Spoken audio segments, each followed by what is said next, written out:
So you're saying we should begin? Terry? But I guess we'll wait for the minutes and stuff, right? Oh, here's Terry. Here's Terry. Oh, here's Terry, we're okay. Okay. Where's that? Yay, Terry. Okay, now that We need you the number. You're the number. now that we have a quorum, we're gonna sort of go through the first part really quickly so we can do the teleconference with Dean Moran. So changes to the agenda, are there any changes? There are a couple of items. One is correspondence from the Minister of Citizenship and Immigration. And then we also have the revised motion regarding accessible housing and items from the subcommittee, the Built Environment Subcommittee, and all those changes are in yellow at your table. Are they? All right. Can I have a motion to approve the agenda as amended? Lori, are you, I'm just wondering what I should be doing now. Okay, our chair is, can you hear everything okay? I can hear you, yes. Okay, we're just approving the minutes of our agenda and the minutes from the last meeting, and then we'll have the chair call on you, and then we'll begin that portion. So it only should be a couple minutes. Okay, that's great. Great. I have to go about 4:45. Okay, great. Thank you. Okay. Okay, so we done declarations of interest? No, we're just gonna have the motion to approve the agenda. Okay. Oh, Kim? And that was Kim, okay, all in favor? Aye. Carried, thank you. Declarations of interest, are there any declarations? I don't see No. any body minutes, so we'll assume there are none. Minutes, has everyone had a chance to read the latest minutes? Can we come back to that? Come back to the minutes? That's I have a okay? few questions. I don't need a motion to. No, that's fine. All right, so we're ready to receive or partake in a teleconference with Dean Moran. And thank you for agreeing to do this, Dean, if you can hear me. Is everything working okay? I'm actually finding I can hear you well, Lori, but others are quite faint. Okay. I'll try to be louder. Is that any better? Yes, it's much better. All right, thank you. Sorry about that. Well, that's So okay. we're ready if you would like to start the teleconference now. Okay, great. Well, thank you all for agreeing to do this. It's terrific. You will know. Now, can you hear me well? Yes. Yes. Yes. Okay, thank you. That I was appointed in the fall as the second independent reviewer of the AODA. And I've been conducting consultations. In fact, just finished our public consultations about 2 weeks ago, a week and a half ago. And I wanted to reach out to as many people that are involved and interested in the AODA as possible. And so I was delighted to get information from you. And really, my mandate is very broad. You're probably aware that there is a review of the customer service standards going on at the same time. So if there are very detailed thoughts about the customer service standard, I tend to suggest that people should think about forwarding comments to that review as well. But apart from that, I'm just here to listen to what folks have to say, to take suggestions, and we have a website which is AODA review at utoronto.ca, and we're accepting written submissions. We actually just extended the deadline because I had heard from many people that a number of factors, including groups that were involved in the election, would find it rather challenging to get submissions in. So we extended that until June 30th. And apart from that, I would love to hear from you.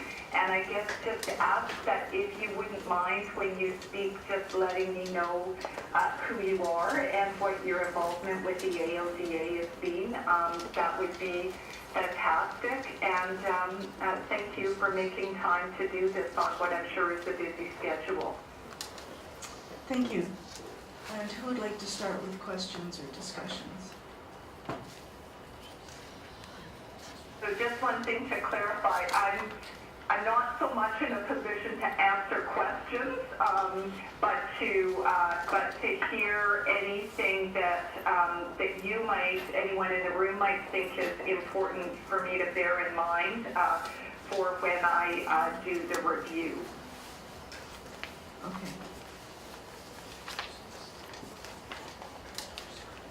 Any comments? You know, it takes a little bit for it to get going, and then it gets lively. Tim, do you have something? Tim, do you have something?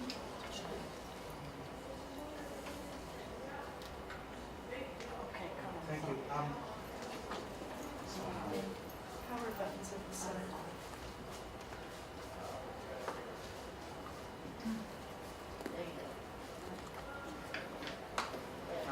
Okay. My name is Tim Nolan. I work at McMaster University and have been a member of the Advisory Committee for Persons with Disabilities since 2002. I guess. Can I ask you, sorry, I'm just having a little bit of trouble hearing you. If you don't mind, maybe getting a bit closer to the speaker, or So, can you hear me now? that's better. Okay. So, my name is Tim Nolan. I'm a member of the Advisory Committee since 2002. I work at McMaster University. So, for the benefit of members of the committee, and perhaps you've done this already, I apologize, I came in a few minutes late. You say that because of the provincial election, the date for submitting comments is extended now until June the 30th? Yes, that's right. Okay, so second question, and perhaps you've done this. This is with respect to comments on the AODA or its effectiveness to date or future plans, or can you provide some clarity around the purpose of the review? The mandate of the review is very broad, and the basic question that the legislation suggests that the reviewer asks is, you know, how are we doing with respect to the goals of the legislation? And the goals of the legislation, as you probably know, sort of focus on 2025 as the date at which the province hopes it will have attained, you know, the objective of making Ontario a more barrier-free, inclusive environment. And so my job really as reviewer, I would say as an overarching matter, is to hear from people about how they think we're doing, where are we doing well, where do we need to do more, pretty well anything. It's very open-ended. So I hope that's helpful. Yes, that is helpful. Right. Again, my microphone keeps shutting up, so again, that's very helpful. I guess I probably have a couple of more questions. First one is, as part of your review, are you going back to look at what Charles Beer did a number of years ago in his review? And are you evaluating progress to date based upon the Charles Beer review and the recommendations that came out of that? Sorry, there's a lot of interference. There was a lot of noise coming in there, but I think you were asking me if I was looking at a beer report and progress on that. Yes, but that I would say would be just a point of departure for my review, because that of course was, as you know, 5 years ago, and so it really was the questions and the issues at that point I think were very different, because it was a matter of sort of standards development and that sort of thing, and now, you know, we have more of that in place, so that some of the questions that people have raised have been different, but of course, the Beer report is a point of departure. So, I mean, I certainly would be happy if anyone had any comments on that. I'd be happy to hear those as well. So my next question then is with regard to, there has been some overtures related to broadening the number of standards beyond the transportation, the built environment, the customer service, employment, etc., those regulations, to include things like specialized standards with respect to for example, healthcare, education, among Yeah. others. Is your review going to be commenting on any of that with respect to how those things play out? Because those other areas are not specifically mentioned within the AODA itself. I guess, that's where I'd like to hear from people like you guys. I certainly have heard suggestions that it would be a good idea to add some additional standards, and, I haven't decided yet. I haven't written my report, so I don't know what I'm going to say about that, but I certainly, if people in the room have views about that, I'd like to hear them.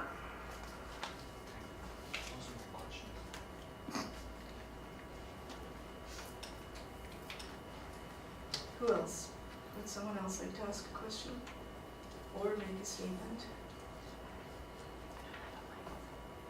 Go ahead. Hi, my name is Kim Nolan, and I'm just a committee member and a student at the Boston University, graduated. We're just wondering, it was really intense. I kind of reviewed what's been written already, and it's very intense, and I think it's like way over our heads, but I'm concerned about compliance. Does your review, is it going to look at how this province is complying to the standards? Because basically... Sorry, I can hear you a bit, Kim, but it's not... Sorry, yeah. I know you said, would I be looking at compliance? Yes, compliance, because there are so many businesses out there that we've... Or you Yeah, saw there. really clear for a minute, then you disappeared. Okay. There's so many businesses out there that are not complying whatsoever and have no idea what the AODA is. So I'm wondering if somehow compliance will factor into this review? Certainly, one of the issues, I'm in my consultation phase, so I can't really say at this point what I'm going to conclude. But if you guys have thoughts about, what I should be recommending, of course, I'd like to hear them. But I could certainly say, Kim, apropos of your point, that the question of compliance and enforcement, kind of a spectrum under the AODA, that is probably one of the most commented upon topics that I've heard about in my review.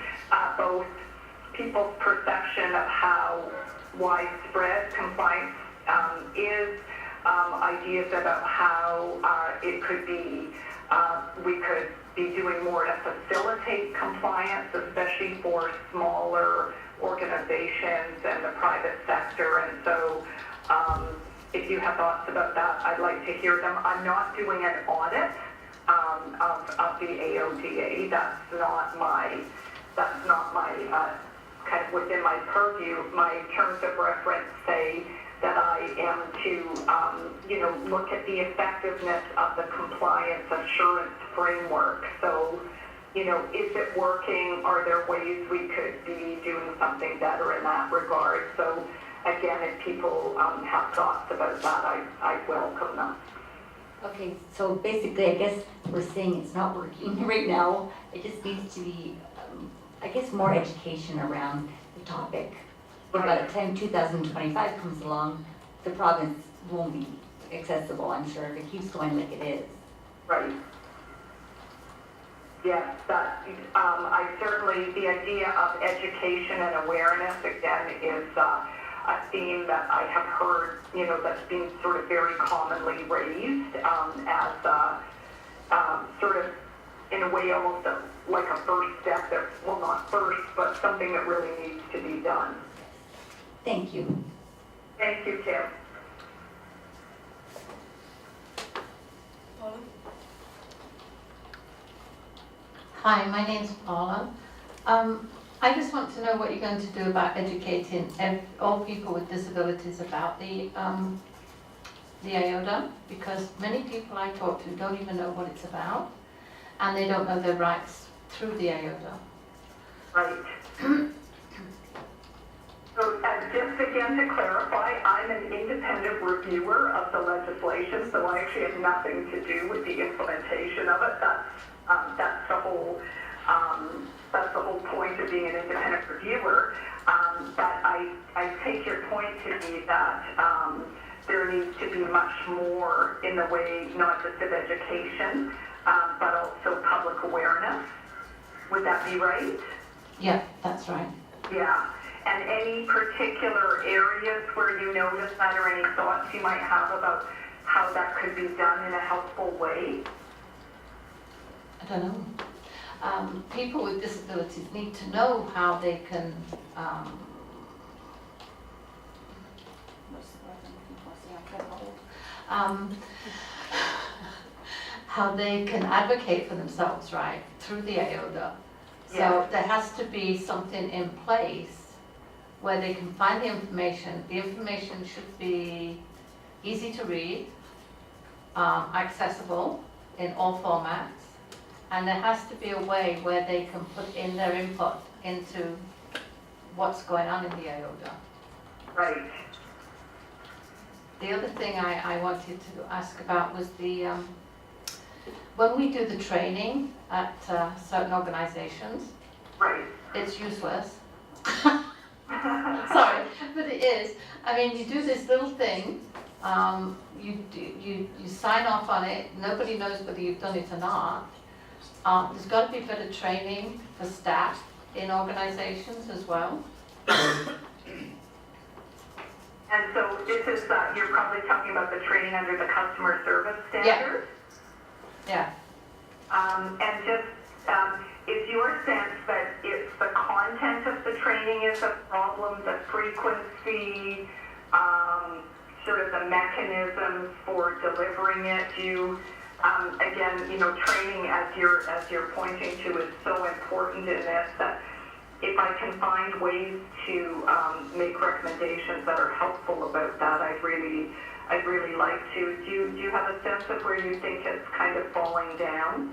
Well, I know when I did it at the organization I volunteer at, you just did a 5-minute little test on the web, right? And then you printed it, signed it, and it was, you didn't even have to read it or anything, actually. You could just sign it and give it to your volunteer coordinator. They didn't even know whether you'd done it. But it's not thorough enough.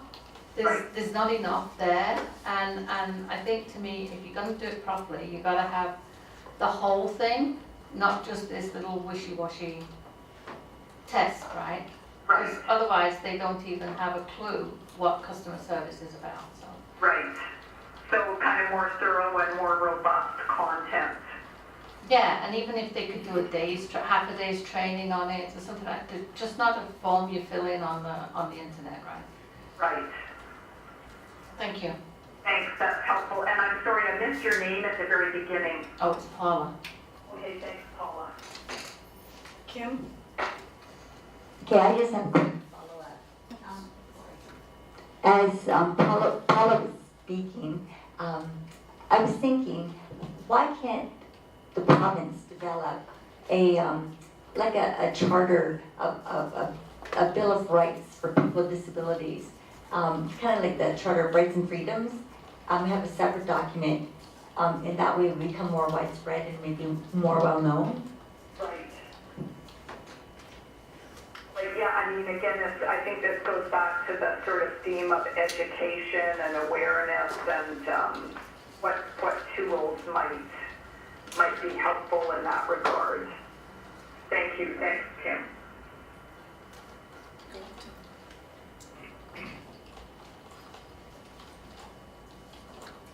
So again, it's Tim Nolan speaking. I have just 3 or 4 points. So I guess my first point is this. Are you taking the feedback that you're receiving from us today and you're incorporating that as part of your overall feedback? Or do you also need us to follow this up in writing?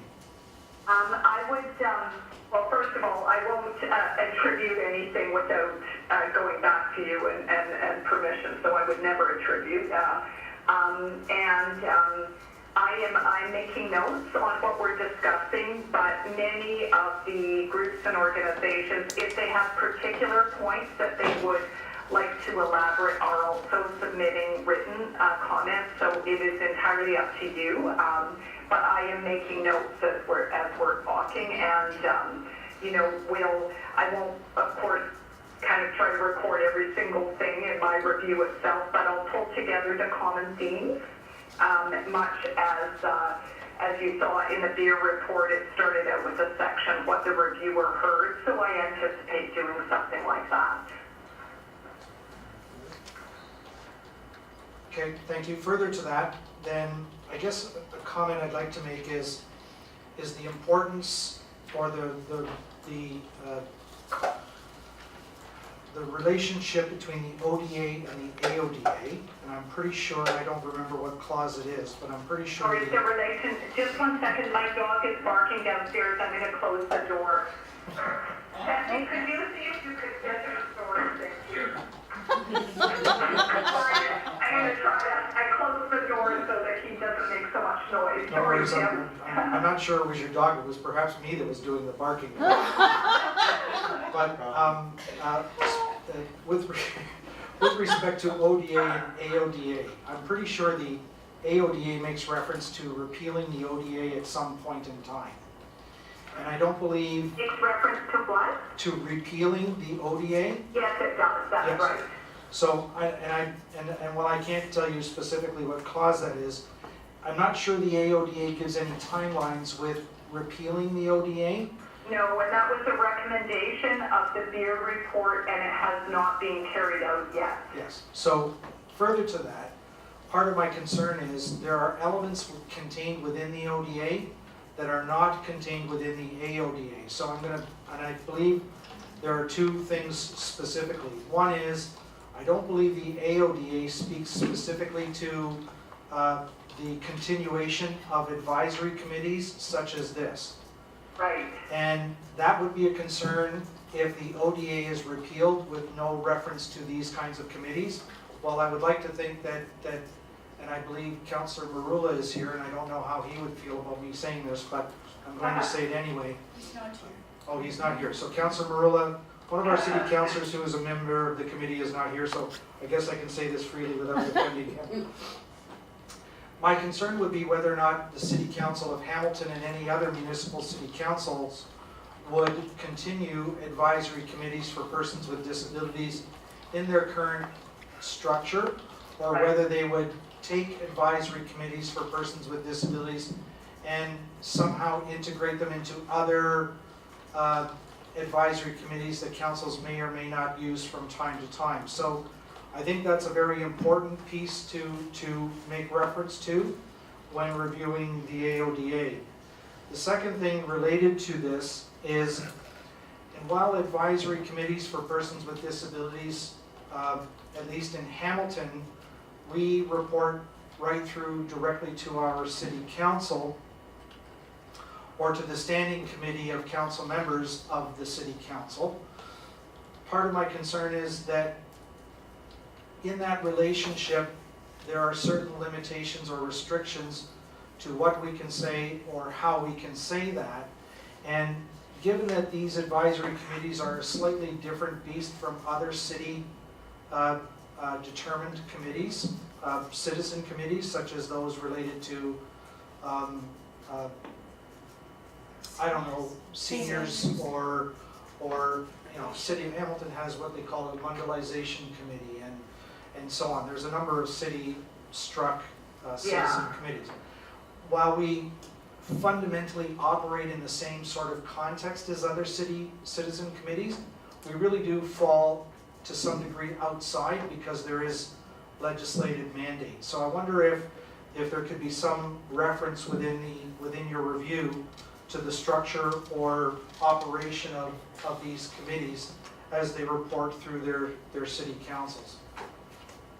Thank you, Tim. That's just sort of cementing the importance of those advisory committees is helpful. Thank you. Yeah, and I think that if the ODA gets repealed, fundamentally we've lost our voice.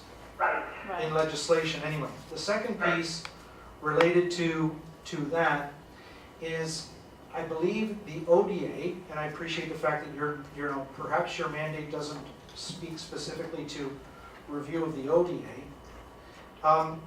The ODA does provide one important component for advisory committees, as I'm pretty sure, and I'm really taxing my recollection here on this one, so I could be wrong.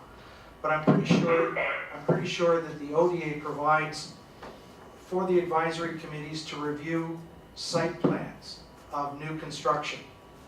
And that's among the sort of the handful of things that are attributable to these committees.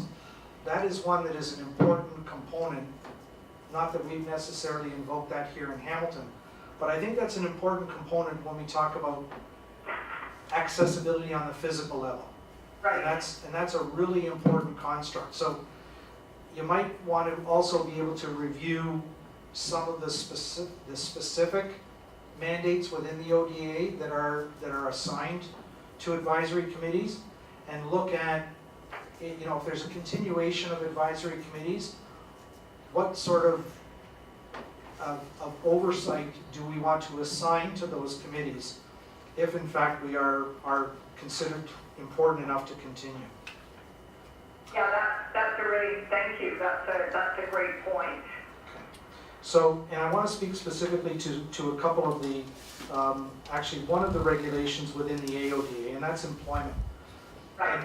And so when I speak about employment, I speak about it in the perspective of a handful of the regulations speak to the importance or the requirements of employers to provide accommodation plans for employees.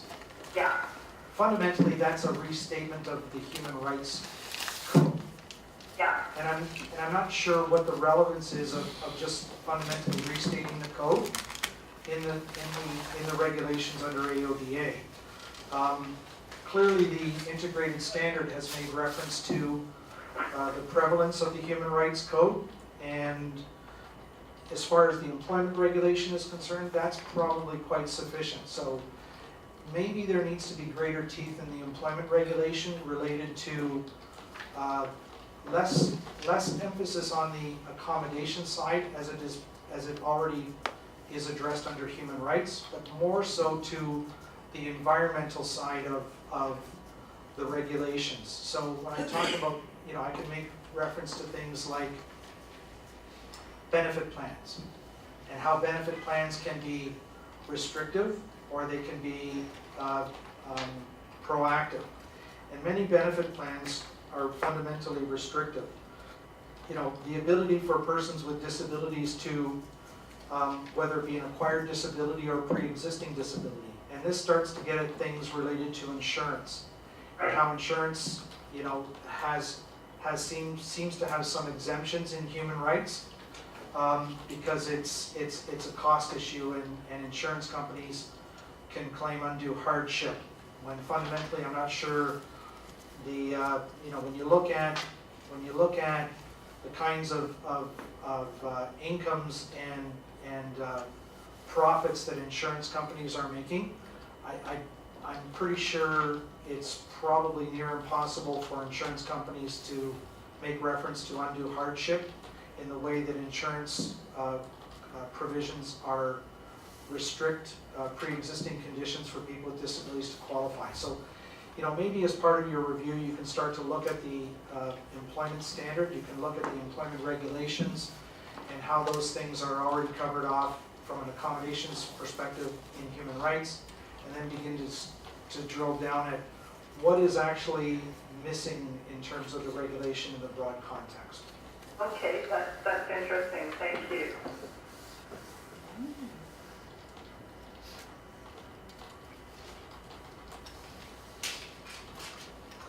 My name is Asif, and I'm going to ask you a question as well.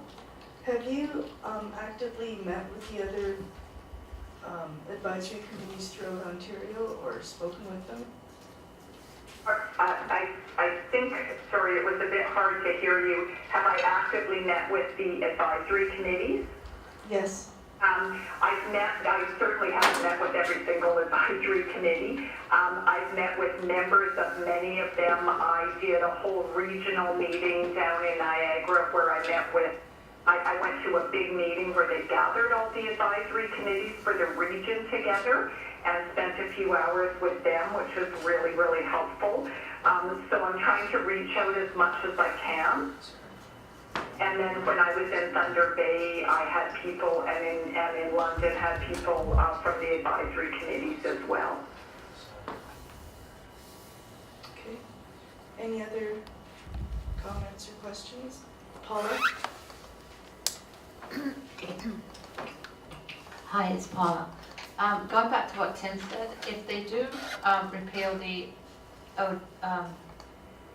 ODA, and then these committees do not get picked up again, I have learned so much in the last 4 years on this committee, and I think we've made a difference in the city.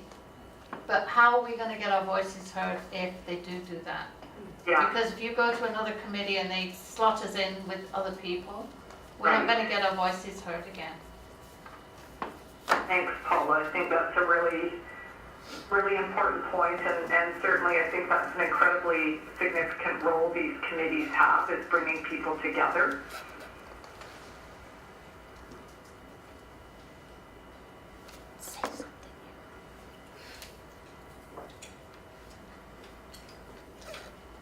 Any other thoughts for me? Usually this committee has a million questions, so I'm looking around the room and I think we may be done. Is anyone else wishing to make a comment? No? I'd also just like to remind you that if there were any things in particular that you think about after the conversation, feel free to put, just send it in by email, anything that you'd like to, or, if you wanted to do, if there were any topics you wanted to explore more, because, of course, I'll be sitting down and going through all of those as well. Tim? Tim Nolan again. I just have one really quick question, and this is just so that we know when we're addressing any written submission that we're addressing it properly. The notice came out and said Dean Mayo Moran. Now, I know you work at U of T, you're a faculty member at, I believe, the law school, correct? Yeah. So I guess my question is Dean the title or is Dean your name? Actually, I just quit being Dean on April 30th, so you can just call me Mayo Moran. Mayo is my first name. Thank you, that helps, because I really wasn't sure, Dean is a beautiful name for a woman, so I wouldn't be surprised, so. You never know. Believe me, with my name, I often get things addressed to Mr. Mayo Moran. It's very, very common. That's funny, because I thought she was like Guy. But I will read it pretty well no matter how you address it. It's Aslan again. I wonder if you could just quickly give us an overview of what will happen, like what will you do? When could we expect your report to see it and how it comes about? So my report is deliverable to the Minister of Economic Trade and Development, so Dr. Eric Hoskins, and then it's up to him to decide what to do with it. I was asked to do the review in the fall, and I said I believe I needed a year to do it, and so I anticipate giving the report to the Minister in either the late summer or early fall. And then, as I said, I'm assuming certainly that the Charles Beer report was made public. I'm assuming it will be made public, but really it's a report to the Minister, and so he will decide. Thank you. Any other questions, comments? Thank you very much, Mayo Moran. if I said that right, and Yeah, absolutely. I'm pretty sure we're going to submit either as individuals or as a group, but we will be submitting. Well, that would be great. I would welcome it, and thank you for arranging this and reaching out to me and starting this conversation. So, as I said, if you have all sorts of thoughts after this discussion, please feel free to forward them. And I have really good notes that I took on our conversation, which I thank you for. It was very helpful, and I wish you all the best with the rest of your meeting. Thank you very much. Did you have one? Thank you all. Take care. Bye-bye. Bye-bye. Bye. All right, so we hung up. That was pretty good. I think she was pretty frank. All right, so we go back in the agenda. We don't have to approve that presentation. We'll go back to the agenda for the minutes, April the 8th minutes. Has everyone had a chance to review them? And if so, could I have a motion? Can I ask questions first? Terry moved. Paula had a question. Paula? Yeah, Did you- Sorry. I did. About the recording of this meeting, and I know Kim told, but I just want clarification. It says in the minutes that you were going to talk about getting,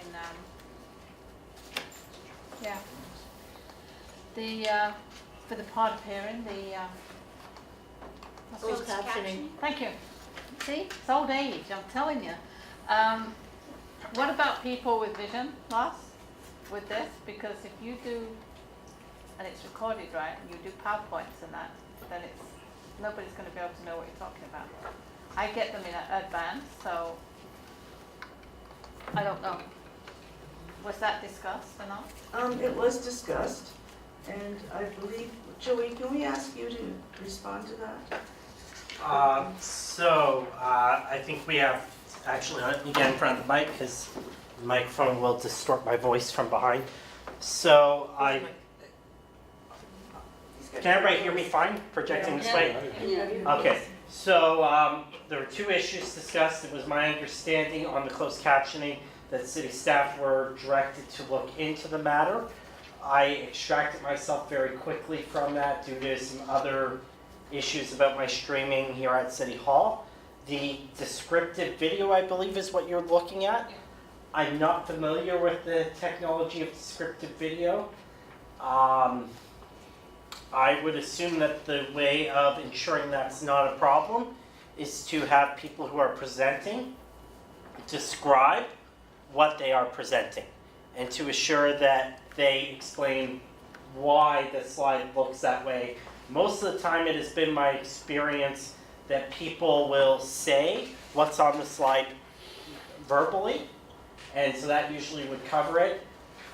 Though I know that there, and this is going to get me in trouble saying it, I know that, and so, but I'm going to say anyway, there is actually an argument to be made that the city should be looking at their own streams, because I often note that the city Yeah, you're right. encourages people to watch their streams, but they can't see the presentations, and people will point to, as you can see up on the presentation there. Yeah. So at this committee, the goal should be to ensure that people who come in know that they can't have a pie chart up there and say, as you can see from the pie chart, the majority of people are in support of this, or the majority of our use is that they actually have to state the numbers. Right.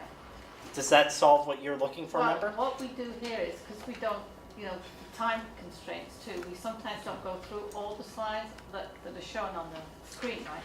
But I get them ahead of time, and we all get them ahead of time, right? In print, or I get them in breath. So I'm able to go along with the slides and things like that, right? Now pie charts won't work at all, but some things they do describe, right? Asna? They describe them, but we don't read all the slides, do we? So then I guess that's a question of whose responsibility is it to include the slides, right? Right.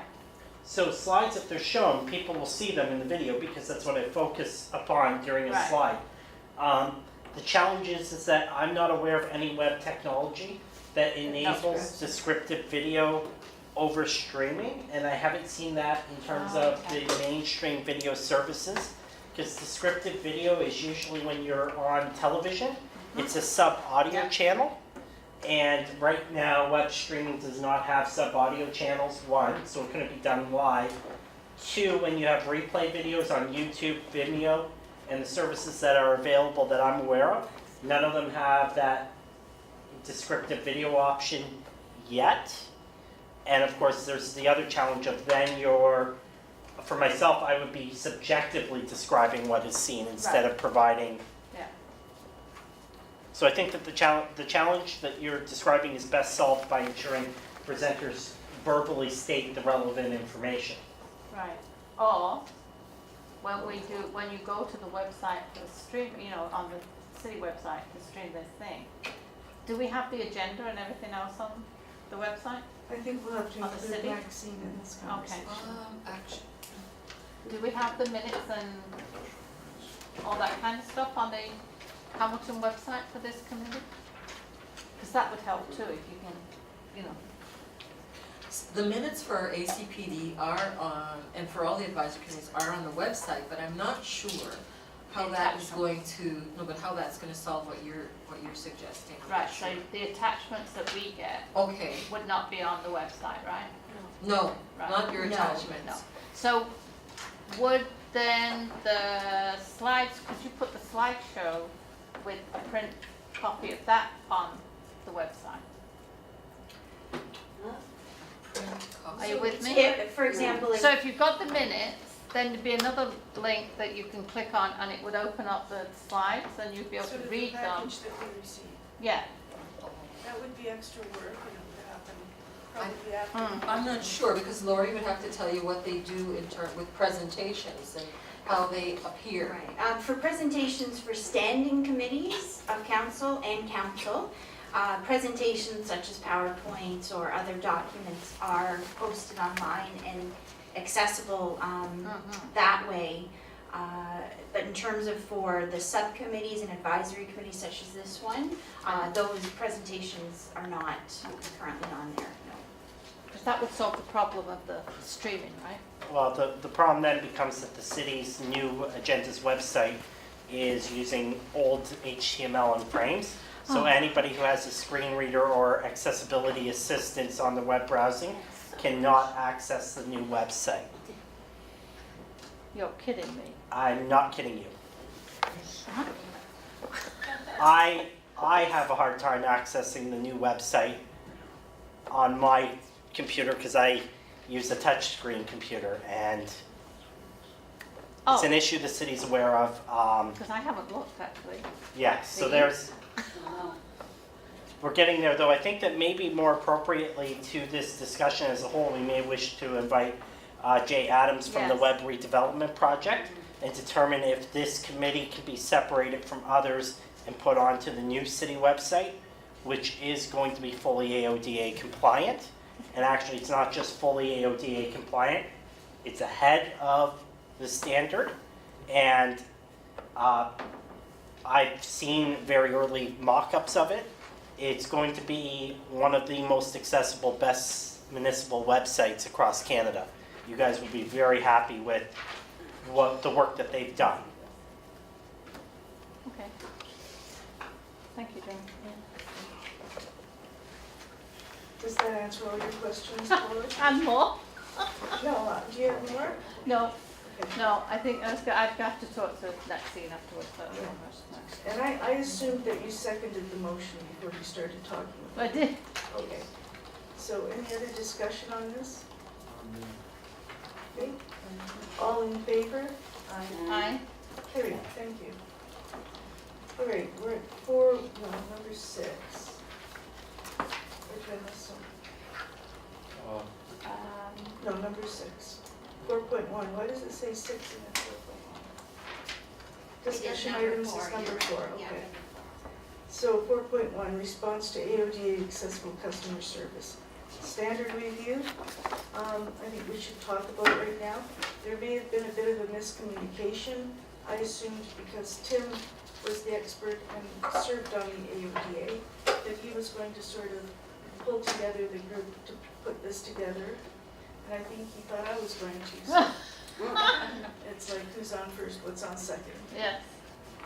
So we should take the time to talk about it.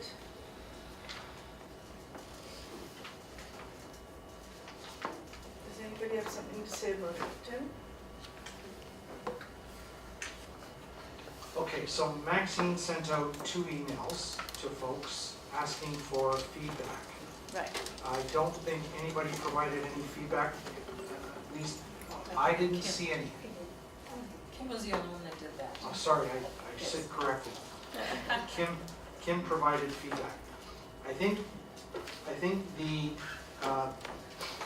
question regarding timeliness is probably difficult, and I will look to Lori to maybe answer this question, but I don't think, given the process that we need to follow, which is we have to have, fundamentally, we would have to pull together a response, have a motion today to forward it on to, I want to call it CAL, I know it's not called CAL, Committee of the Whole, GIC. GIC. GIC would then have to get it off to council, all of this before the end of May, I think the end of May.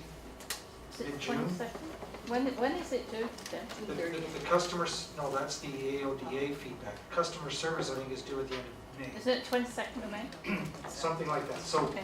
I think we fundamentally have run out of time to get something into the hands of AODA. So what we might do then individually is just decide whether or not you feel as an individual you would support the AODA Alliance submission. It was quite comprehensive. Kim's feedback, I think, spoke a little bit to the comprehensive nature of the AODA Alliance feedback. They basically ripped it apart line by line, sentence by sentence, Yep. and commented. It's probably far more extensive than any one of us could or any group of us could collectively develop. So what I would propose is this, if we're in agreement. We would agree that we would just send back the feedback ourselves individually. We could take a motion today, if members are in agreement, that we support the AODA Alliance feedback as members of ACPD, forward it on to General Issues Committee with a request that council endorse this on behalf of the City of Hamilton, and then forward it to the province, albeit, even though it's late, that we at least get our voice in there in support of the alliance, but that's up to committee to decide. whether Did you that's get agreeable. Tim's motion? Yes, I have the gist of it here. That the committee supports the recommendations made in the customer service standard review, and then that this endorsement be forwarded to GIC and then to council, and that would be communicated to the province under the signature of the mayor. Correct. Yeah. Okay, seconded? Yeah. Okay, Patty seconded it. Any discussion on that? Yeah, You've got a comment, okay, Kim? And Paula, did I see your Yeah. hand? like I put in the email, everybody just look at the appendix Yep. because it's long itself. So you'll get an idea of what the Alliance is saying, and I totally agree with what they're saying. I don't think we can do any better. Would we be attaching it, Lori, The to the appendix. recommendation, the whole document? We could do that, or if you wanted the specific appendix that Kim references, we could do that. So the appendix would be enough for council to have it attached to the motion? Yeah. Okay. Alrighty, and Paula? I was going to say the same. I read it, Kim. Okay. I did, because I lost it. Kim sent it to me again. And I read it all, and it is long. Actually, I read the whole document. It took me 2 days to do it.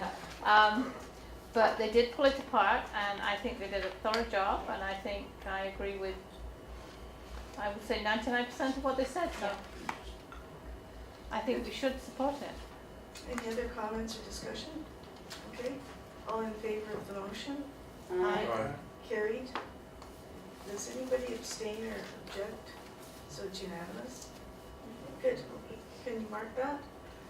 I can do that, sure. So 4.2, updated motion. This is Tim's motion, I believe, for accessible housing. That's a long motion. Oh my God. I'm going to turn it over to Maxine if that's okay, because Maxine, I think, actually has the copy.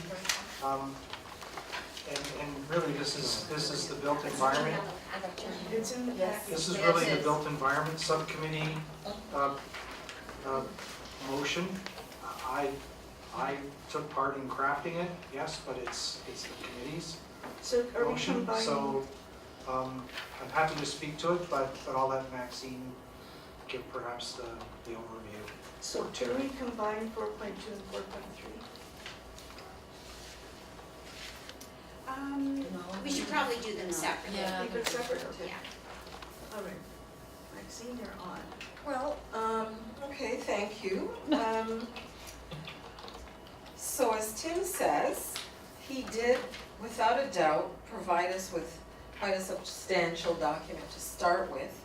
And then the committee, I would say we trashed it out at the last meeting. We went through it a number of times. I don't know necessarily that the background will be sufficient. You may want to add some to it, but we wanted to make sure that the council has a background to understanding where this comes from. I didn't put everything, but enough, I guess, that it would help. So what Tim tried to do in the first part was to give them enough of an understanding of why the next six, why the motion has these 6 sections. So it says, whereas demand for accessible not-for-profit housing in the city of Hamilton remains steady and extensive. And whereas with an aging population, there is no reasonable expectation that the demand will diminish in the near or distant future. And whereas there is a significant correlation between the existence of disability and low income. And whereas the correlation between income and need for not-for-profit housing is equally significant. And whereas not all persons with disabilities require accessible housing units, but by nature of disability are assigned to accessible units, leaving those who require accessible units less adequately housed. And whereas the only reference to the percentage of accessible housing at the provincial level falls within the Ontario Building Code.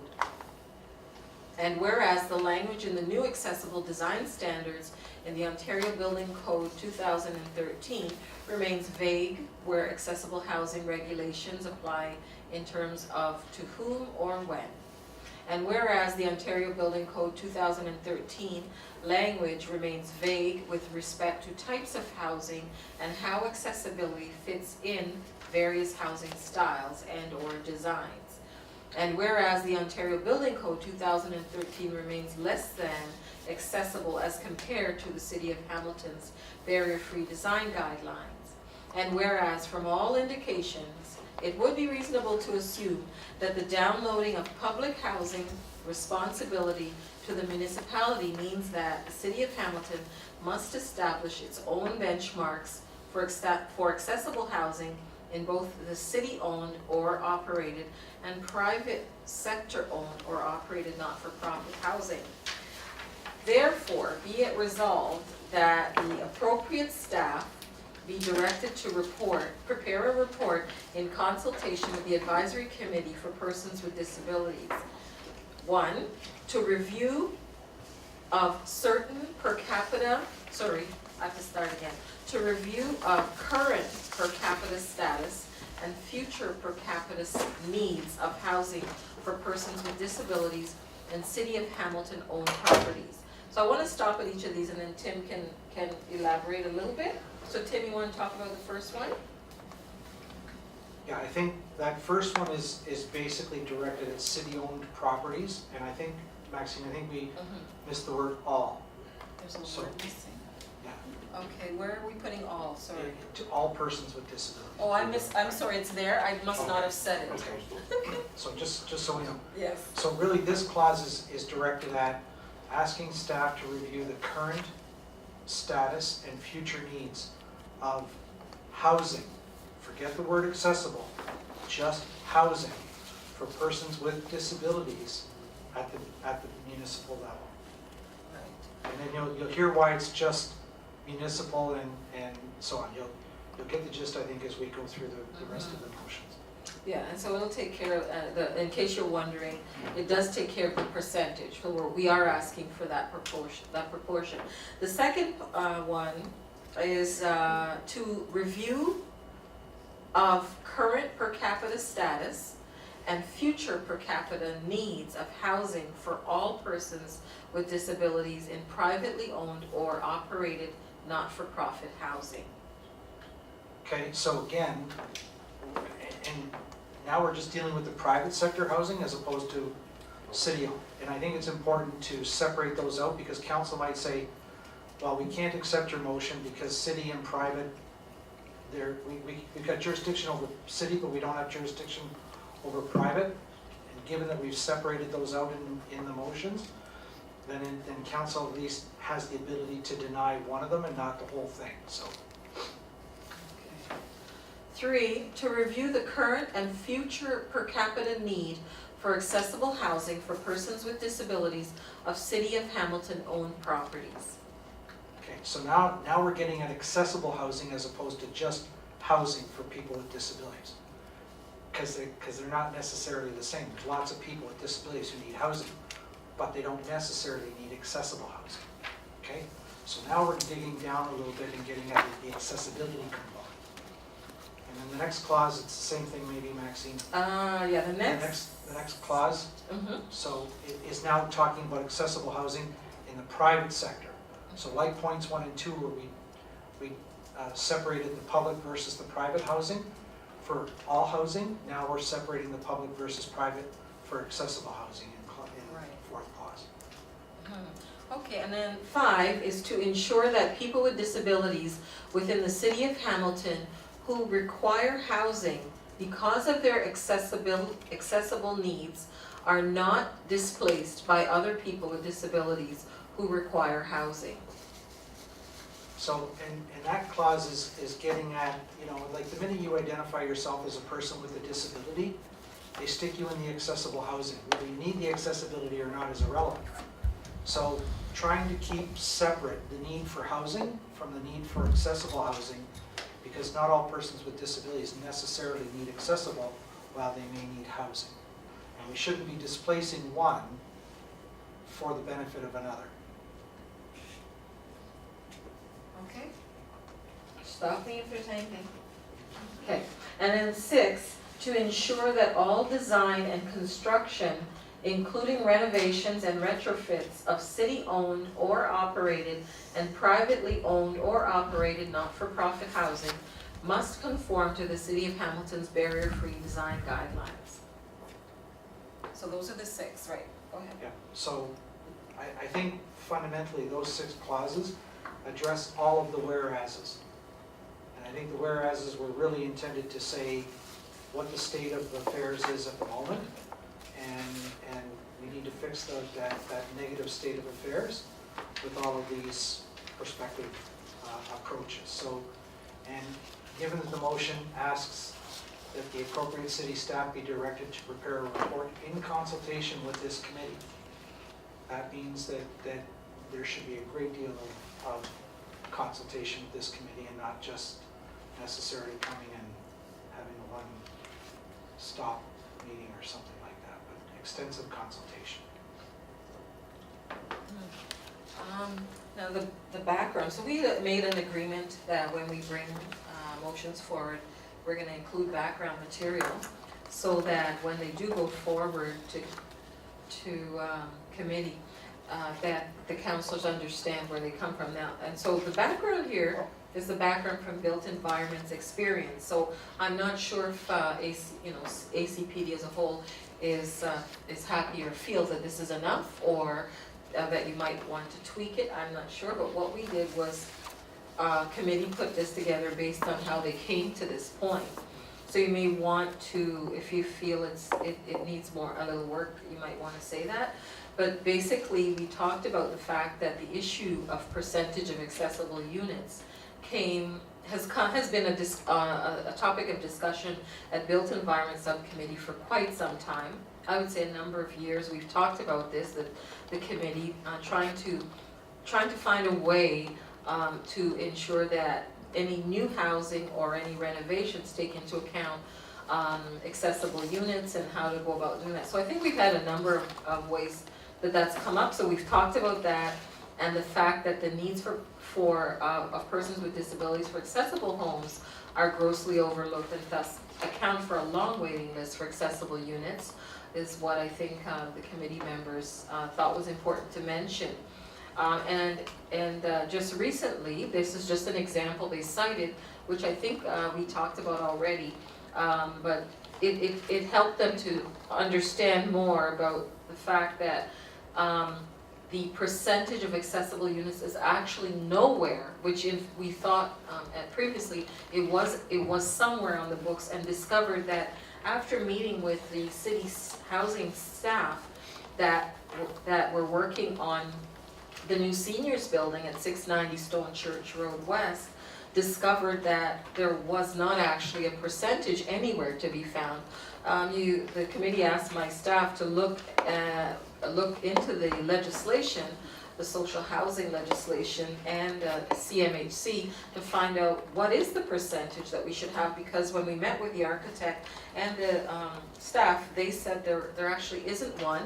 What we found was that the building code speaks to, and this is the new revised one, a barrier-free path of travel throughout most occupancies and building types.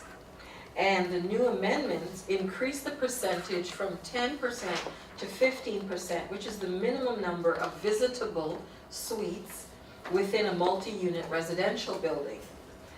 The Ontario Building Code states that the suites must be designed with basic accessibility features, and these accessibility features will provide a barrier-free path of travel and doorway into a bedroom, a full bathroom, kitchen, and living room. The suites are to be distributed throughout the building and must represent the types and sizes of suites otherwise available in the building. This is what we discovered in the new document. We also, the committee also noted that a lot of the new accessible design features in the building code was very vague and didn't give any direction as to how some of these things are going to be done. The architect told us that they thought that in order to meet that 15%, they would come up with 9 accessible units. And what the committee discovered is that the units were just partially accessible, not fully, and recommended that they would prefer to have 5 fully accessible units than 9 partially accessible units. So what the architect was able to do was come up with the 5. So he came up with 4 one-bedroom units and 1 studio that met the barrier-free design guidelines for the city of Hamilton. And so that provided the impetus for the committee to say that, to start on in terms of looking at how are we going to get the percentages within, some kind of a direction or to the staff. And after we talked with the Ministry of Housing, and they told my staff that there is no definitive percentages of accessible units for new construction or renovations, and that percentage comes from your municipality. So they were pretty clear that they no longer prescribe it, that your municipality does that. CMHC also told us the same thing. So hence why you have this document done here today. Built Environment is still going to continue to look at the Ontario Building Code and some of the deficiencies they found in there around accessibility, but we've separated the issue and are looking at sending this forward. So I think that summarizes what's in the document you have, and I think that, right, Tim, unless there's anything else to add? Okay, so I'm sort of opening Asma for them to add in case I missed anything. You're asking the committee. Yeah, in case I missed anything too, the Built Environment Subcommittee. Are you also asking if we should think about more background Yes, materials? if that's enough, is that enough, or did we miss something that you think needs to go with this? So why don't we start with that question? Is the background adequate? Pretty well everybody agrees? Yep. And the second part is comments about it? Yes. I were a lively bunch. What's wrong with us It's a today? built environment subcommittee. What? It's basically is a built environment subcommittee. Okay, so we're all happy. There we go. We've already thrashed it out. So. Yeah. Just. All right. So, do we need a motion for this? Yes, we're in a seconder. Okay, so who's making this? Terry, seconded by Tim? Okay. No other comments or discussion? I see I've left a word out here, and if it's okay, it's in the background, that I'm gonna give it to Lori to put in, okay? That's it, just one little word. Just one That's little okay. word? What is the one little word? The word, okay, in the third paragraph from the end, that says the committee pointed out that the proposed 9 accessible units, I missed the word partially. Partially accessible units. All right, so all in favor? Aye. Carried. Good. So built environment subcommittee update. Who's going to talk I about think Terry can, because they're in the yellow Terry? pages, Terry. Yeah, we've got, everybody has the,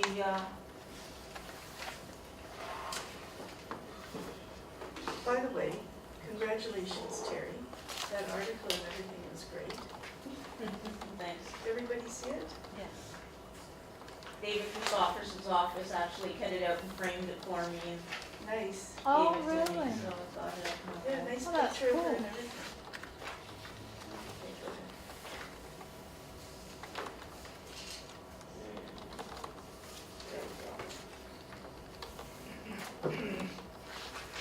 Everybody has the 2 summaries in front of them, I think the March 4th and the April 1st.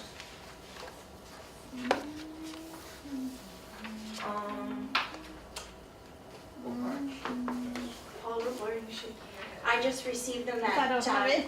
at 2 You don't PM have them? today, Yes. so I will have them Have you emailed them? converted to Braille. Well, you can email.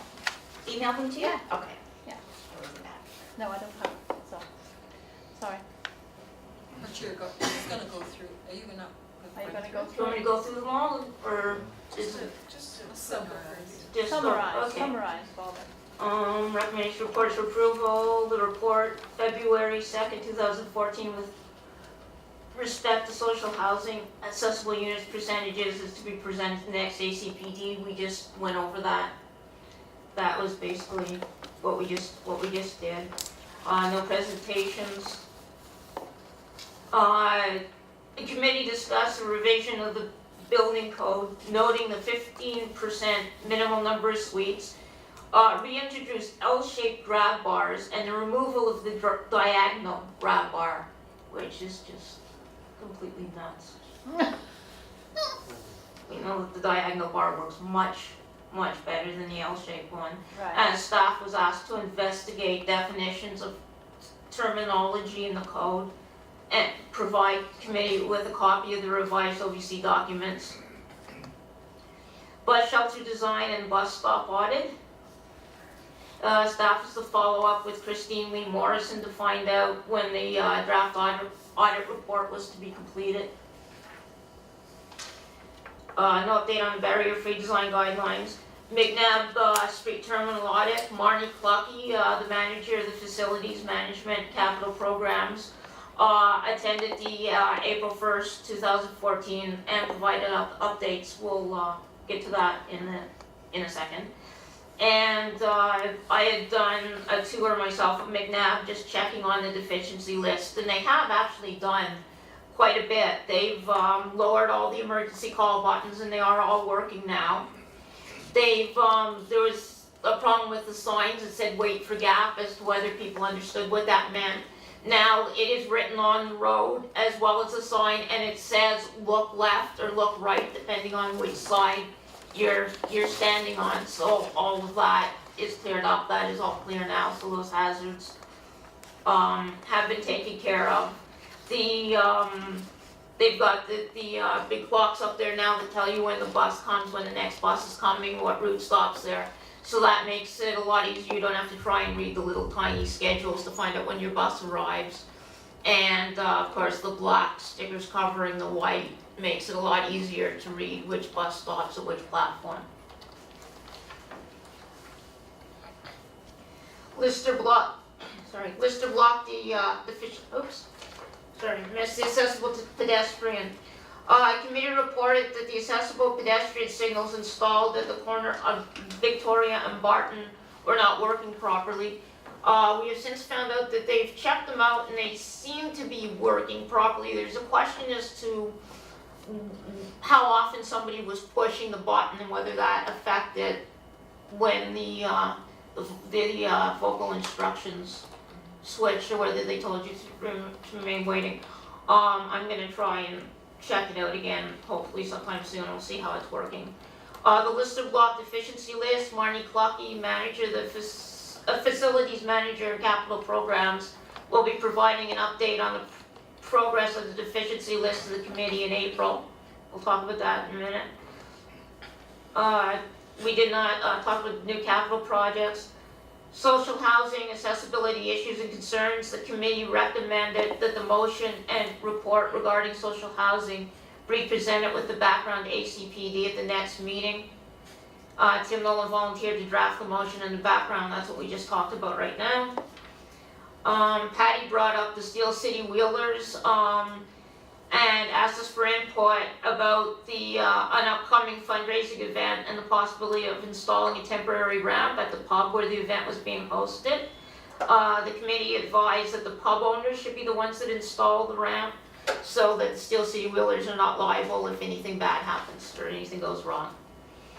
And Maxine informed us that Councillor Samarola will be the councillor representing ACPD. And that was the built environment minutes for March 4th. Is anything missed? Anybody remember anything that was missed? Or anything? No? All right. Okay.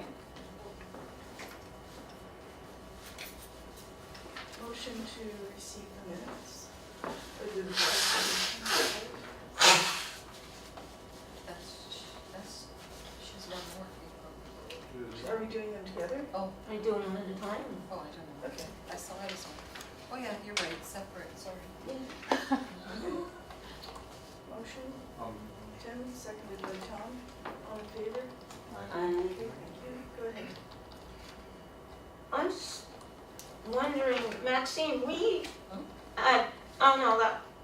before we did the April, at our last meeting, at our May meeting, we had a motion, did we not, that was supposed to come to this movie about the railings, the part of the railings that were protruding. We were talking about painting them or putting stickers on them. Yeah, I don't know that it would have come today, I didn't know that, but, let me see if I happen to have my rough draft here. I was playing all roles at that meeting, so, let's see.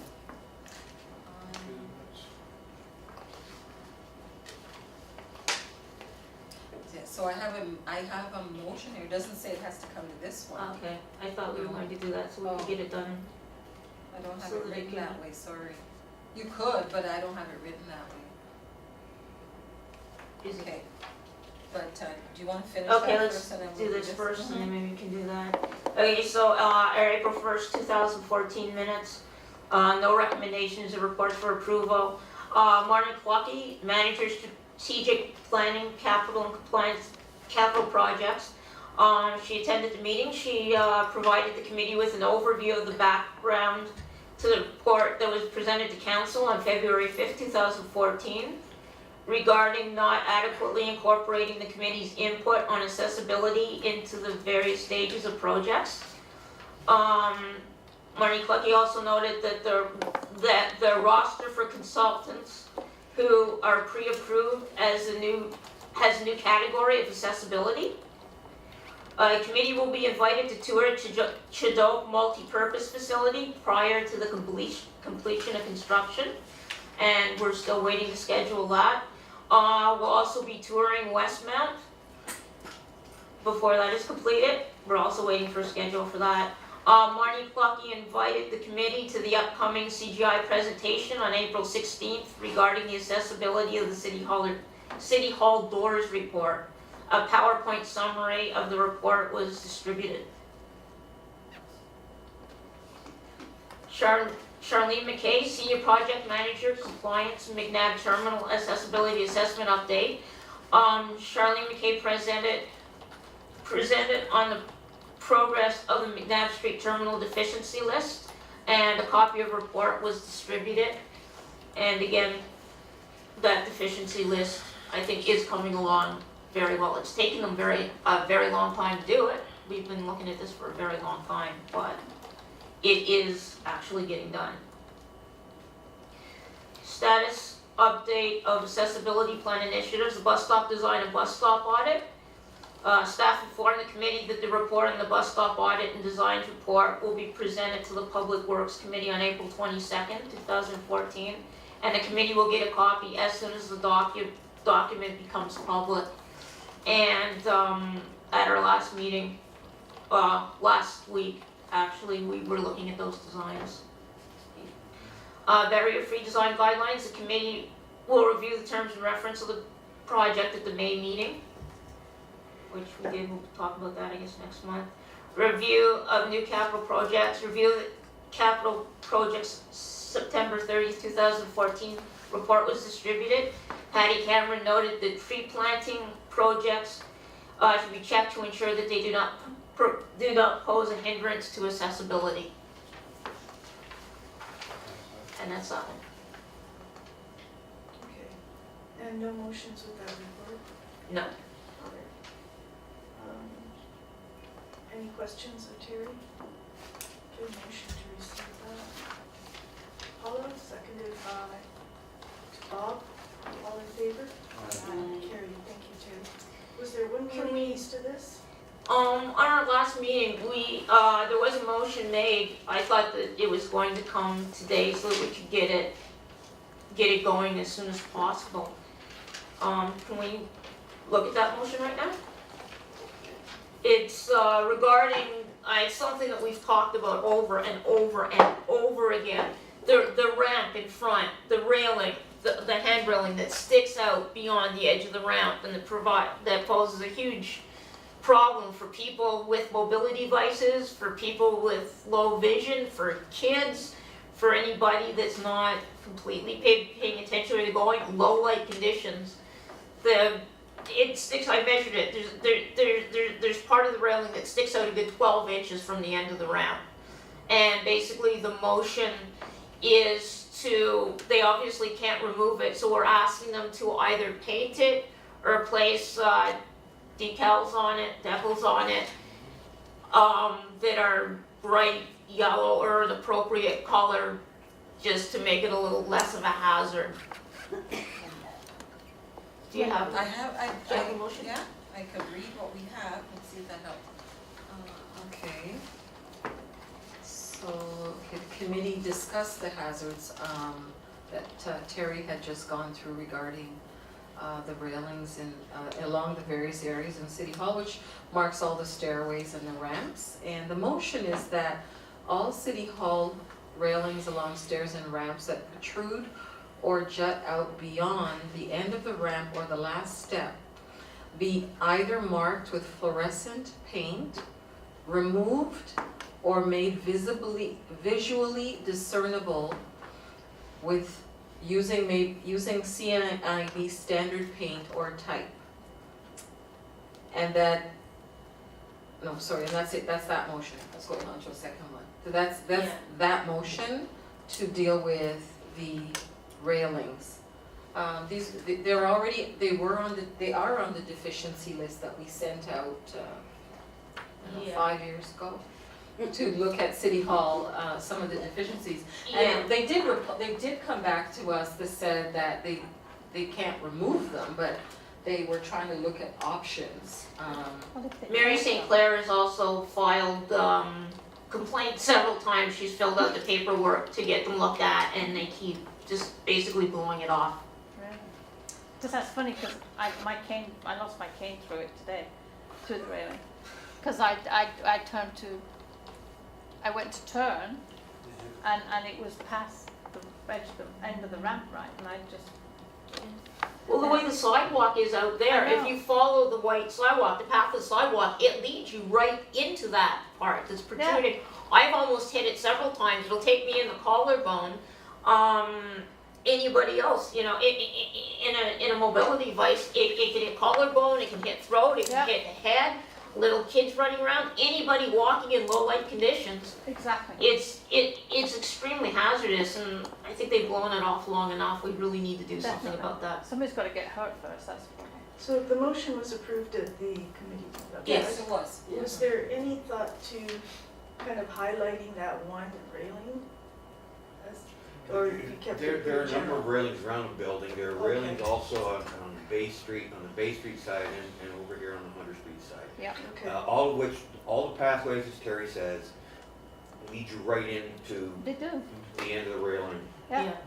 I wonder what So it's architect just not designed front. that. Yeah. Somebody who had good vision, Or, During the day, in bright sunlight. or didn't use a wheelchair. yeah, And All if right, you so do we it, have- if they paint it yellow, then that's good. Yeah. we have this motion. Could somebody move to accept it? Seconder, Bob? Patty? Any discussion? All in favor? Tim, you moved your hand up for discussion? Go ahead. First a comment, then a question. First comment is I just about lost my genderhood. Thank you for walking sharing into that. Barnes, Oh, thank you for one sharing. day, so I can appreciate why we need to deal with these. It was quite painful on my way into a meeting. It's probably why I was a half an hour late that day. But having said that, I'm curious to know why they cannot be removed. Is that because code requires the protrusion of 12 inches beyond? It's a code. Okay. So do we understand whether code says it has to be a single protrusion or whether it can be a rounded rail that then comes back down and attaches into the ground? Like at McMaster University, all of the rails protrude, but they're all rounded. And so the railing actually comes out, does a 180-degree turn and comes back under the railing. So Or they could be done at a 45-degree angle or Yeah. angled downward, something. so Something, yeah. So, you know, I think the idea that they exist in the form that they do is incorrect, because I'm not sure the code has designed them as Hamilton has constructed them. I think we need to perhaps amend the motion such that the railings need to be either redesigned. I don't think painting is sufficient. I don't think that's gonna do it, because you're talking about people who are also blind, and color of the Exactly. paint is irrelevant. So Exactly. I think the motion should really reflect that the members of this committee are asking council to have city staff look at fundamentally reconstructing those railings so that A, they're compliant with code, and B, they are no longer a barrier or a hazard to accessibility for persons with disabilities. And that's how I would reconstruct that motion. I think I agree with that. The thing is, that is something that's going to take a lot of time for them to do, and I think in the meantime, if we could at least get them painted, it eliminates part of the hazard. I don't know if we can look at that as a short-term fix to try and paint them and make them more visible, and the long-term fix is to make them go away. But if you do the short term, they might not do the long term. Yeah. Just along that line, I think that if that's the case, that has to be clearly stated in the motion, because the way the motion reads right now, it looks like painting it is a final solution. Yeah. That's not a solution. So I think your motion should really be that ACPD recommends that council direct staff to redesign and reconstruct those railings such that they are not a barrier, and that in the interim, the painting or whatever be done as a temporary measure in the interim until the railings are redesigned and reconstructed. That sounds good. Sounds Yeah. good, yeah. Yeah. And they have to be Sounds very good. painted all the way down So we should and hear up. the whole new Yeah. motion then? Patty, go ahead. Yeah, we also discussed the touch-up on the steps, because all the caution yellow is off the steps. Yes. So is that in the motion or? Or are they separate motions? Were they separate, They're Maxine? separate. They're separate Two motions. separate, yeah. So do you have a second motion as well? Just asking. Actually, there's two more, there's that one, Yeah. and there's also one about the locking mechanism in the bathroom. All right, so let's deal with this. Do you have Okay, the wording? It's not perfected yet, but what I have so far is that staff be directed to, I think we have to say to consider redesign and reconstruction of the railings such as they are not a barrier to accessibility, and that in the interim, as a temporary measure, painting and/or, I think Terry used the word decals, be used to identify the hazard. Can we not put decals? Yeah. Because if you put decals on, they're gonna be spaced apart and some people only see certain areas, like myself. I'd It's probably miss I it. think we said, in the original one, it said tape or something. Did it People say come off tape? in the weather. Yeah, No, Decorative, it just said, that it be marked okay. Okay. with either a fluorescent paint or be made visibly discernible. Yeah. Using, yeah, some. Okay. Don't give them an We option. only came up with paint. Yeah, Can I give 'em- also don't give them an ask- option. Are we talking about access or are we talking about safety as well? Both. So shouldn't we mention that in the motion, Yeah. that it's not just an access issue? It's a It's a safety safety issue. Yeah, it's a Yeah. safety issue. Because you're gonna have headaches if not. Poor Tim's not going to be a happy Just wondering if there should be background stating the hazards, that it is a hazard to persons with mobility devices, that it is a hazard to persons with low vision, that it is a hazard to small children, that it is a hazard to anybody in low light conditions.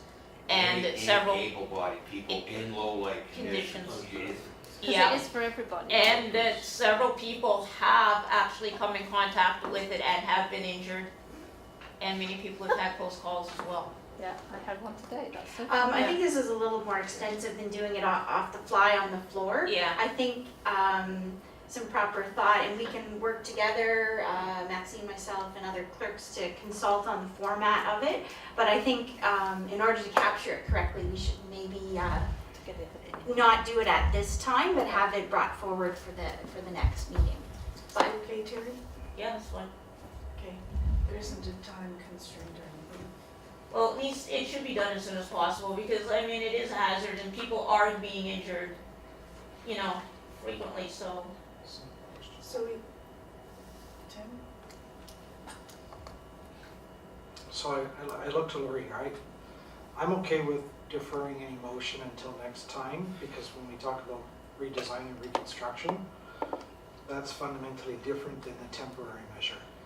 So I look to you, Lori, can you advise, is there a way for us to deal with this, at least on a temporary basis, to have the rails, the end of the rails demarcated with spray paint or something to at least identify the ends of the rails? I appreciate that's not going to do something for anybody who's blind, but at least it captures a good number of people. How do we at least get that done as an interim measure? Does that go back to the original motion? Well, if we're not going to include a lot of background information or kind of extra details, we could, as an informal direction to staff, in clerks, we could advise them of the informal direction to paint in the interim, and then at the next meeting, have the formal motion that would go forward. So if members of committee are okay with that, that may be our ultimately our short-term solution, so that we can find a longer-term solution through a proper motion. Make sure that's stated. That is Yes. in informal direction as Yeah. a temporary. As a short-term measure. Right. Okay, I will make sure that that is forwarded to facility staff here at City Hall and/or Public Works if required to. So And we it's do all have the ones around the building. Yeah. So on all sides. Yeah. Yes. we do Mine was have out a the motion back on the today. floor. What do we do with that? We just had a mover and a seconder. We can just, So it's just now no? yeah, we can Oh, just yeah. take that off the table. Good. Is that it for reports from? Yeah, there's, the other motion Patty just brought up about them redoing the tape on the tape on the steps. And then we had another motion about, the locking mechanism on the wheelchair accessible washroom. On the first floor, right now, you have to turn it, and that's no good for people that don't have the use of their hands or their arms. We're asking that they put a push button locking mechanism that goes with the when the door closes, that you, Right. In order Push- to lock the door? yeah, Yeah. lock the door. So I don't think that needs an ACPD motion and report. That's something I just sent to facilities for them to look at. Okay, so will we get a report whether or not it's followed through? That would be good, wouldn't it? Tim? So fundamentally, the paint on the steps, the locking mechanism on the door, and the demarcation of the handrails, they all fall under the same thing. So they'll go to facilities, you'll ask for them to Yes. repair or whatever those things, and then feedback back to this committee at our next meeting, is that Correct. okay? So there won't be a formal motion? My understanding is that at the next meeting, between, I look to Terry and Maxine and myself and possibly Tim, to craft a motion to formally come forward at the June meeting, with the idea that I read out about reconsidering the design and reconstruction. Yeah. So definitely. All right, Well, I'm so, not- So there's no motion at this time. okay, so then, motion to receive the second report from Terry. Mover, Paula, seconder Tom. How did you like the way you volunteered to move that, Paula? Okay, I do have a question. Go ahead. If you're gonna put all that stuff in, can we have the decals changed on these damn doors after? Which doors? The glass doors? What, the front doors? Yeah, the second set of doors that you come into here. The front doors are okay because they slide open, right? It's these ones down One here. across from the Oh, lobby. right, where the elevators are? Yeah, just those ones down here, just as you come into the lobby here. Yeah, I walk into them all the time because sometimes the one's closed on the elevator side and it's open the other side. And you can't see it because the decals are not bright enough okay, so you need proper decals on on the those doors. too? Yeah, that's the Yeah. doors between the hallway and the lobby, right? yeah, Yeah. yeah. The back hallway. Yeah. Good. So, all in favor of receiving that presentation, that report? Yeah. Carried, thank you. Now we're on to transportation. Did somebody say something? Yeah, Tim can. Okay. I volunteered. All right, so the minutes from the March meeting are now here. Yes. And I, fundamentally, folks, I'm sort of debating whether I should suggest that we defer these until the next meeting when Councilor Marula is present, because fundamentally, we took a great deal of time to redraft those, to correct those minutes, because we wanted Councilor Marula Yes. to hear the full report of that. So, and given that he is not here today, I don't know, maybe we approve him today, but we bring him back to next meeting. I'd look to Lori to provide some counsel on what we should do with that. It's up to the committee how you'd like to proceed. Procedurally, either way is fine. Let's do further. So do you want to just run the chance that Councillor Marula will be present at the next meeting? We'll just defer then? Yeah. And then if he's not here, we'll Then approve we'll them, but then we'll take whatever steps to get them into his possession? Yeah. Yeah. Okay. So we'll defer the March, approval of the March minutes as they were amended, as they reflected amendment to the February minute. That's right. Okay, so is there a question on that? Oh, there's grumbling over here. I thought I heard some groaning. Yeah, what is that groaning over here? I think it's Bob. It is, it's Bob and Tim. Bob, it's Tim. Oh, it's Tim. Okay, so the April minutes of the transportation meeting are not yet out, but I have had a preliminary review. Primarily, the two highlights are discussion with Al Fletcher and Rita Nazi from licensing on the taxis. The two highlights of that are probably first and foremost, the taxi report is still not, at least at that time, the taxi report was not yet complete. Still pending, although it was late. The anticipation was that they would be going to Public Works with that taxi report probably in June. They would report back to us after that. The second piece with regard to taxis was that apparently 9 out of the 16 available licenses have been collected. They didn't seem to be really clear as to whether all 9 licenses were yet on the road. It seemed that a few of them were not, and they're having a bit of struggle with trying to follow up on when those licenses are being used, whether they're being used properly. There's been a number of complaints. I think we're familiar with the complaint that Terry had submitted, and the result of that complaint is it's going to a tribunal for a hearing. So it looks like we continue to have some troubles with regard to full accessible taxis getting up and running and achieving that same amount of time to wait for service, same time of day, same day of week, that kind of thing. Terry's also indicated that she's had another issue. I think we're just going to have to wait and see what happens, I think, with the taxi report, and then just continue to push this issue, because clearly we're not getting very far ahead. It's one step forward, 2 steps back kind of thing, but I think we need to be resolute in our commitment to accessible taxis. This is not part of the April report. This is a sidebar comment from me. I've seen it was just announced in a report, at least a newsletter that I receive regularly or weekly.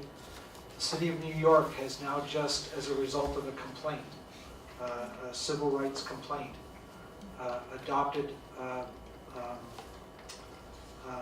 the recommendations of a report that 50% of all taxis in the City of New York will become wheelchair accessible by the year 2020.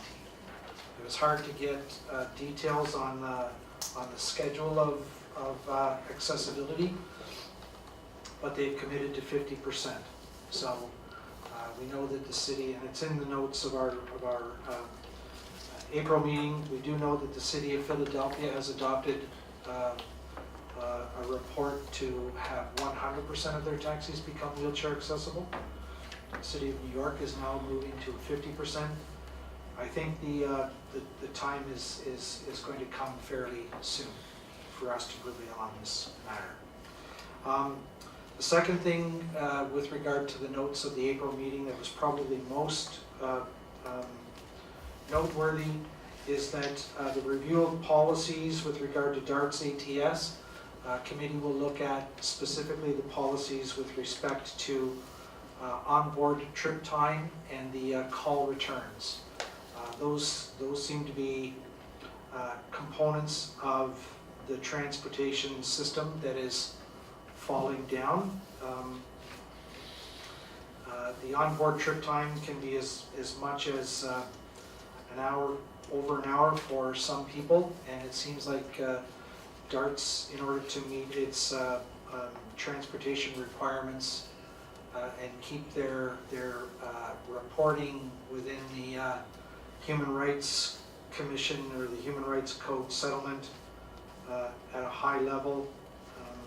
They're taking people for significant detours on trips. You're not kidding. And that means going from downtown Hamilton to downtown Hamilton via downtown Thunder Bay or something like that. So, Oh, yeah, feels like it. so those are probably the two most pressing items that arise from the notes of our last meeting. So with that, Could I ask you a question, Tim? yes, Who's taking the minutes at that meeting now? Owen is still taking Oh, it's still notes. Okay. And that's temporary, or will that be No, ongoing? no, that's ongoing. It's okay. There's no issues. So motion to receive So, Tim's report on the. so I'll move to receive the Okay. report. Seconded by Terry. All in favor? Yeah, Carried. yeah. All right. And Terry, can you give us an update on that taxi case that was? Yeah, the situation that I've already told everybody about, that will be going to tribunal in June. Okay. And on Saturday, May the 3rd, I had another experience. Once again, the meter was started before I was put in the vehicle. And I watched the driver very closely, and after he got me in, he got in and started going, didn't even touch the meter. When he put me in the back of the vehicle, he did not do up the front left restraint. I mentioned it to him. His reply was, you're only going a short distance, you don't need it. Oh my. I mentioned to him that he had not put a lap or a shoulder belt on me. He goes, do you really want it? I said, yes, I do. He draped it around me. When we got onto York Boulevard, I went to play with it and realized it wasn't attached to anything. He was hoping I wouldn't notice. Oh my. So I made him stop and pull over and fix it. Of course, he left the meter running. And finally, he hooked it up when we got down to Bayfront. Went from my place to Bayfront. I live at Market and Hats. By the time we got to Bayfront, the cab fare was $13, which is absolutely insane. So he had had the meter running even before he got out to put me in. He started the meter. Did you question me on I questioned it on him. He gave me a receipt. And when I asked him to see his ID and his license, he refused. Would not give me his name, would not show me his license, would not give me anything, said you want to call the company. So I have my notebook once again, and I wrote everything down and a description of the gentleman as well. He gave me the license number of his car, and I called Rita, and she sort of was kind of sad to hear that 2 out of 3 trips that I've taken have gone this way. And it's back, it's been put into the system, the driver will be going to tribunal once again. And the same thing's gonna happen. So Terry, this at is, least you're persevering, and I think that's terrific. can't let these guys get away with it. If they're doing it to me, they're doing it to everybody. And considering it was a different driver this time, that's obviously sort of a standard system that they have going. Right. That is a standard procedure. They're starting the meters well before we are put. And I was completely unable to see the meter. It was angled in a way that it was absolutely impossible for me to be able to see it from where I was in the vehicle. That's the only way that they can get away with it. Yes, of course it is. So I think that problem will be solved. I mentioned it to Al and Rita, putting a meter display in the back where we can see it very easily, and they seem to think that was a good idea. You'll be getting many taxes soon enough. Yeah. You can hear me. Yes, we can hear you. Yeah, and one of my dancers was telling me that when she called for an accessible cab, she was also told that after 6 o'clock at night, they are charged an extra $30 for a ride. What? Yeah. Blue Line? Yeah. Is this recently? Blue Line. Yeah. They're still getting away with They're it? still getting away with it, I thought they so. weren't supposed to get away with that. They do. Yeah. Did she call Rita as she called? And I'll see her tomorrow night, can you so. please- Yeah, Just make with sure she Rita? does. Yeah. Oh my God, I can't believe that. It's never ending, like, Yeah, they are going to try and rip us off Yeah. as much as they can. And I mean, how much extra energy? I had to bend down and put that restraint on myself because I was jiggling around. He didn't even bother to tighten the restraints once they were on, so my chair was moving. I had to hold onto my wheels the whole trip. Finally, I bent down and I was able to just put that restraint on. If I could do it, he could have. It's just laziness. It's laziness. Pure draping the seatbelt around me and not bothering to attach it to anything. Well, it's time, you see. They think if they get you out quick enough, they can go pick somebody else up. That's It's so insane. sad. Yeah. All right, we're gonna move on. We've got Oh my about 12 God. minutes left in the meeting. Yeah. She mentioned, hang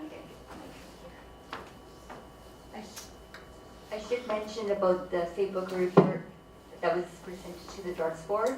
And just so you guys have a heads up, I'm giving it to Lori to put on our next agenda next month. Faye Booker, Mark Mindorf, the CEO of Darts, hired Faye Booker to do this report on what a good job Darts is doing. Yeah. So, after she presented the report, I just said, we're getting so many complaints because passengers are really being inconvenienced Yeah. for these numbers. We're meeting the numbers for sure. Oh, they met the But- numbers today because I Yeah. got on and got off. Yeah, and it goes against you. Yeah, so anyway, I'm asking Lori to invite, and I talked to Asnu and Tim already, to see if Facebook can come and present this report to us, because I know we'll have lots of Oh, yeah. questions. And I'm gonna ask Mark Mindorf to come too, because That's Faye, good. Oh, yeah. Faye Oh, just, definitely. This Faye is just, fun. Faye just did the report, Mark hired her to do it. So Mark needs to hear the questions, not Faye. Yes. What do you want to know the truth? Sure. Hear the truth. We've got two Just, more things just, to cover. just on Kim's point, fundamentally, I think we could probably consume just about an entire meeting Meeting, yeah. on the Faye Booker and the Darts report. So I wonder if at whatever meeting that they come to, whether it be June or something else, that we should try to devote the lion's share of that meeting to that report. Absolutely. I think Definitely. everybody would agree that would be extremely worthwhile. Oh, yeah. And if we have to, maybe we can even stay late, right? Yes. Maybe. All right. If it's worth our purpose, we should stay there. I agree. I agree. Definitely. Alrighty. Just- So- just- Okay. That may be true, but some people here take darts, so if it's gonna be a longer meeting, Yeah, we have to know a I'm week sure before. Lord- they Keep us better not, abreast of that. be required to have a call return. That's a good Or idea. maybe Mindorf is gonna be calling dispatch and saying, get a bus here now. That's okay too. But I'm sure Can't Lorraine get will forward let us to us know on ahead this, of time. All right, so we're under other business now. So Lori, June the 10th, do we have presentations? Yes, so with that in mind, I would suggest maybe for Faye Booker then that I do not put that on June, because we do have some other items in June. The Pan Am Games design team will be coming to talk about accessibility surrounding the 2015 Pan Am Games. And also on June 10th, Ted Arnold from Parking Operations will be here to give an update on the permits for home caregivers. That is on for June. And as Kim had mentioned, I've been in touch with Faye Booker to set something up. I think now we'll maybe look for into July. Yeah. And one note that didn't get on my little handout in the agenda was Tony Fallis, who is the manager of the municipal election, Hamilton municipal election, has offered to come to a future meeting, most likely July, to give an update on what the city is doing and the measures that are being taken to make voting accessible in this fall's municipal election. So there's lots of items coming forward. So just a question, should we have Tony come next month and leave Darts like till more July. time for a discussion with darts in the July? Yeah. Because you're not going to change anything with darts anyway, so right this minute. And So those you might three- as well do it in July. Yeah, those three, even next month will be A lot. discussion too. Yeah. So I wonder if we should just decide right now to allow more time for that meeting. How does committee feel about that? everybody's looking like, yes, we should allow more Yeah. time. How much more time?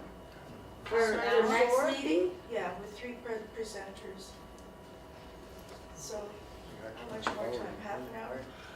I think so. Yes? Yeah, half an Okay. hour. So we'll meet next time from 4 till 6:30? Tim? If committee members are able and staff can do this, I'd suggest we start earlier than I was just go gonna say later. that. 3:30 You know, till it's like 6:30, finishing up at 6:30 isn't fundamentally gonna work for Kim and I personally, so I'd much prefer to start earlier, like 3 o'clock, as opposed to going to 6:30. Oh, 3:30. Can we get the room at 3 o'clock? 3:30.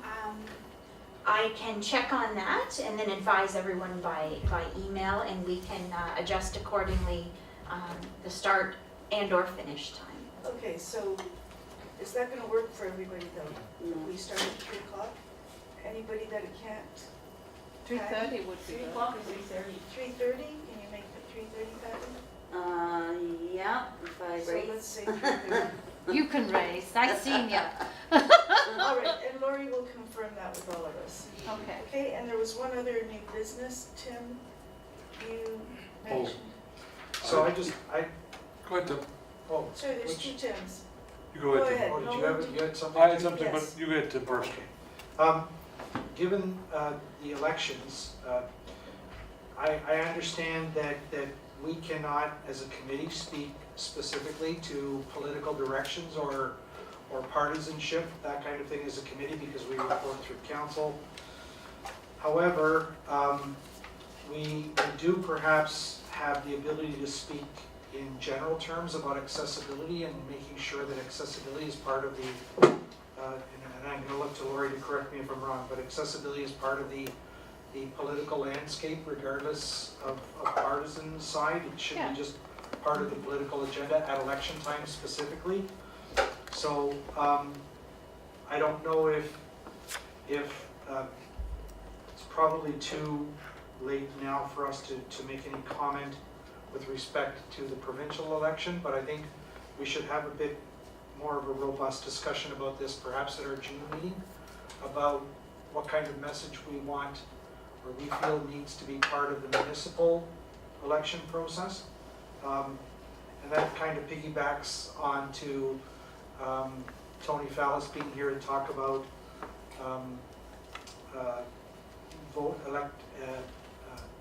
accessibility of the voting protocols. Yep.